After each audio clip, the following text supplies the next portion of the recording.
साथियों नमस्कार। मैं डॉक्टर अनुराग विजयवर्गीय, एमडी आयुर्वेद, आयुर्वेदीय मौलिक सिद्धांत एवं दर्शन, गुजरात आयुर्वेद विश्वविद्यालय जामनगर। साथियों, जैसा कि आप सब जानते हैं कि गुग्गुलू आयुर्वेद की एक महान और सुप्रसिद्ध औषधि है। आज मैं आपको गुग्गुलू के साइड इफ़ेक्ट्स के बारे में बताने जा रहा हूँ।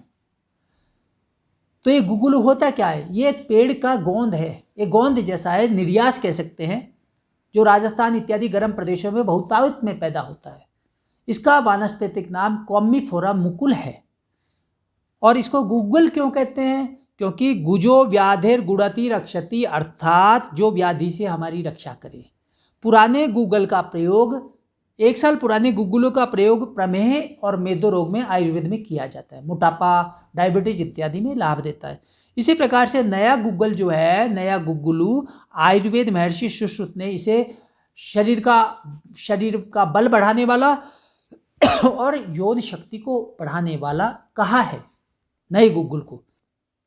तो अब मैं यहाँ पर बताता हूँ कि यदि आप किसी चिकित्सक से उपचार ले रहे हैं आयुर्वेदिक का, और आप पुरुष हैं और आप अचानक नपुंसकता की शिकायत महसूस करने लगते हैं, इसी प्रकार यदि औषधि सेवन के दौरान यदि कोई महिला मुंह का सूखना, बहुत अधिक कमजोरी महसूस करना, चमड़ी का रूखापन, त्वचा का ढीला पड़ना, त्वचा का लटकना, झुर्रियाँ पड़ना, स्तनों का लटकना इत्यादि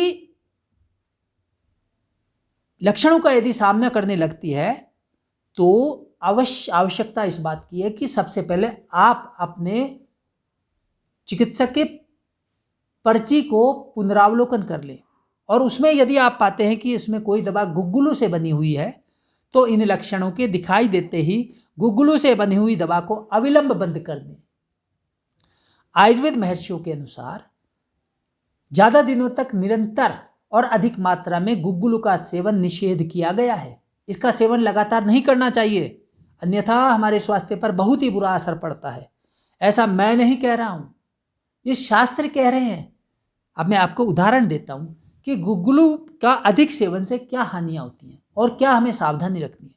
तो कहते हैं, अष्टांग संग्रह उत्तर तंत्र में स्पष्ट शब्दों में यह बात बताई गई है कि गुग्गुलू के अधिक सेवन से तिमिर रोग होता है। तिमिर, आँख का एक रोग है तिमिर, मुख शोष, चेहरे का सूखना, मुंह का सूखना, क्लैव्य कहते हैं नपुंसकता आना, नामर्दी पैदा होना, कृष्णता, शरीर में बहुत ज़्यादा दुबलापन होना, मूर्छा, बेहोशी भी आ सकती है गुग्गुल के अधिक सेवन से, शैथिल्य, चमड़ी का ढीला पड़ना और शरीर में शिथिलता आना, और रोक्षय कहते हैं रुक्षता पैदा होना। ये सारे लक्षण पैदा हो जाते हैं गुग्गुलू के अधिक मात्रा में और निरंतर सेवन करने से।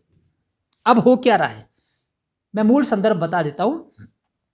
तो अष्टांग हृदय में महर्षि वाग्भट लिखते हैं, गुण निधिरपि कुर्यात् सो अतिमात्रोपयुक्त तिमिर वदन शोष क्लीबताकार से मोहान शमल शिथिल भावम देह रोक्षम च तस्मात् रजनीचर निषेवी शान्य रोग स्वमीषु।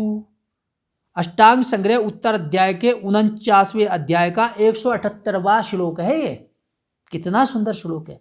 स्पष्ट शब्दों में मना किया कि इन रोगों में गुग्गुलू का सेवन नहीं करना चाहिए। इसका मतलब ये भी होता है, कौन कौन से रोग? तिमिर, मुख शोष, मुंह का सूखना, नपुंसकता, शरीर में कमजोरी आना, मूर्छा, बेहोशी, शैथिल्य, शरीर का शिथिल पड़ना, और शरीर में बहुत ज़्यादा रुक्षता होना। आप देखते हैं कि रूखापन, बहुत सारी महिलाएं इसकी शिकायत करती हैं कि उनके शरीर में बहुत ज़्यादा रूखापन आ गया। उसमें अनेक बार ये गुग्गुलू की दवा का बहुत बड़ा योगदान होता है। तो मैं बता देता हूँ आपको, एक कटु सत्य मैं यहाँ बता देता हूँ कि यह जो गलती हो रही है वो मैं बतलाता हूँ। होता क्या है, मानो कोई एक रोगी है, उसके शरीर में कोई गांठ पैदा हो गई।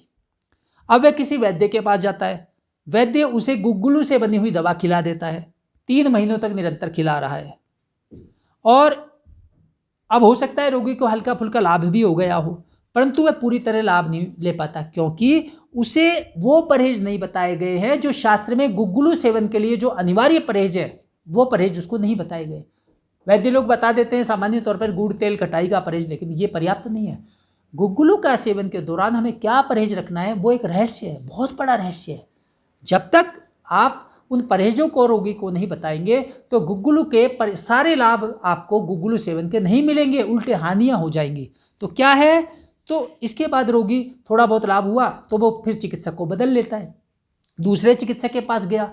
अब गांठ की इलाज में गुग्गुल सबसे पहले दिया जाता है, दूसरे चिकित्सक ने उसको 3 महीने का फिर गुग्गुल खिला दिया। इस प्रकार से प्रक्रिया चलती है और मर्ज बढ़ता ही गया जो जो दवा की। होता क्या है, रोग तो पूरी तरह ठीक नहीं होता, लेकिन गुग्गुल के साइड इफेक्ट्स से रोगी परेशान हो जाता है और वो उसे एहसास भी नहीं होता है कि भाई ये गुग्गुल के दुष्प्रभाव है, क्योंकि इसका ज्ञान नहीं होता है उसे। यहाँ पर मैं बता देता हूँ कि निरंतर गुग्गुल से बनी हुई औषधियाँ, जैसे आयुर्वेद में क्या क्या है, त्रयोदशांग गुग्गुल है, आभा गुग्गुल है, त्रिफला गुग्गुल है, पंचामृत लोह गुग्गुल है, और महायोगराज गुग्गुल है, गोक्षुरादि गुग्गुल है, सिंहनाद गुग्गुल है, आभा गुग्गुल है और त्रिफला गुग्गुल है। इस तरह से लाक्षादि गुग्गुल है, सिंहनाद गुग्गुल है, ये बहुत सारी गुग्गुल से बनने वाली दवाइयाँ हैं। इसी प्रकार से आपको मैं बता दूं कि चंद्रप्रभा बटी भी गुग्गुल से ही बनती है। तो इसलिए गुग्गुल को भूल कर भी हल्के से नहीं लेना चाहिए, वरना इसके अधिक सेवन से आपको ये भयानक हानियाँ पहुँचाता है। तो करना क्या है, 1 महीने तक गुग्गुल का सेवन कर लो, कम से कम 1 हफ्ते तक विराम देना चाहिए। गुग्गुल का सेवन ज़्यादा मात्रा में नहीं करना चाहिए, कम से कम 1 हफ्ते तक, बाद में विराम दीजिए, इस औषधि को रोक दीजिए और इसकी मात्रा कम रखनी चाहिए। और जैसे आप गुग्गुल से इस प्रकार गुग्गुल के अति सेवन से पैदा होने वाले रोगों से खुद को बचा पाएंगे। इसलिए हम बार बार कहते हैं कि आप आयुर्वेद विशेषज्ञों पर ही भरोसा करें, उन्हीं के मार्गदर्शन में औषधियों का सेवन करें, अन्यथा आपको लाभ की बजाय हानि होगी। अब मैं आपको बता देता हूँ वो रहस्य कि गुग्गुल के सेवन के दौरान क्या परहेज रखने हैं। तो गुग्गुल के सेवन के दौरान जो परहेज रखने हैं उसके लिए शास्त्र कहता है, अम्लम तीक्ष्णम अजीर्णम च व्यवायम श्रमम आतपम मध्यम रोषम त्यजेत सम्यक गुणार्थी पुर सेवक है। पुर कहते हैं गुग्गुल को। पुर का मतलब है औषधियों में श्रेष्ठ, औषधियों में श्रेष्ठ माना है इसको। गुग्गुल को बहुत अच्छी औषधि माना है, लेकिन क्या है कि इसके सेवन के दौरान ये परहेज रखे जाने चाहिए। जब भी आप कोई गुग्गुल की बनी हुई औषधि सेवन कर रहे हैं तो आपको, भले ही वैद्य आपको नहीं बताए, लेकिन आप स्वयं, मैं आपको जागरूक करना चाहता हूँ कि गुग्गुलों से बनी हुई औषधियों के सेवन के दौरान ये चीज़ों का परहेज रखें।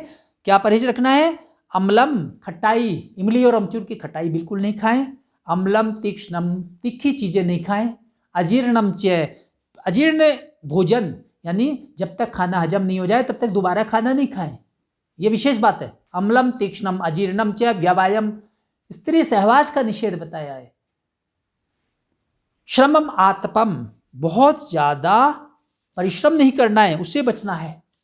और गुग्गुल के साथ ये विशेष बात है कि इसका सेवन करने के दौरान आप धूप में, आतप कहते हैं, धूप में भी नहीं रहना है। और मध्यम रोषम त्यजेत सम्यक, मध्य का मांस मदिरा का सेवन नहीं करना है। मध्यम रोषम, क्रोध नहीं करना चाहिए।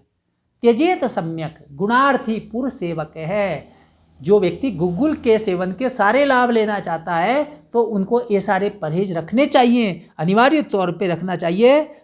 तो यदि आपको फिर भी किसी परिचित को या आपको गुग्गुल के अति योग से या अंधाधुंध सेवन करने के कारण नपुंसकता इत्यादि विकार पैदा हो गए हैं तो अविलंब आप हमसे भी संपर्क कर सकते हैं, किसी अच्छे आयुर्वेद विशेषज्ञ से संपर्क कर सकते हैं। तो ये मैंने आपको गुग्गुल के परहेज बता दिए, गुग्गुल के साइड इफ़ेक्ट्स बता दिए। तो साथियों, आपको ये वीडियो कैसा लगा? यदि आपको ये अच्छा लगा तो हमारे इस चैनल को सब्सक्राइब करना न भूलें, बेल आइकन को दबाएं। और यदि आप कुछ और भी आयुर्वेद के बारे में और कुछ प्रामाणिक और शास्त्रीय जानकारियाँ आप चाहते हैं तो आप हमें लिख सकते हैं, फ़ोन कर सकते हैं, और मैं आपको नई नई जानकारियाँ आपको देता रहूँगा। अगली बार फिर किसी नए विषय के साथ मैं फिर उपस्थित होऊंगा। नमस्कार।